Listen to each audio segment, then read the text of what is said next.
fixing our eyes on Jesus. Although meron pong bagay, kapatid, na pinakita ang Diyos sa atin, hallelujah, ang mga bagay na galamay ng kaaway, nahahadlang upang ikaw, kapatid, ay bigyan ng kahinaan ng loob.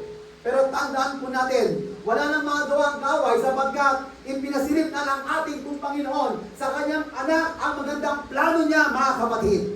Huwag po tayong pong panghinaan ng loob, anumang hamon sa buhay, basta't ang Diyos ay nagbigay na po, kapatid, ng magandang pananaw sa iglesia ng ating Panginoon.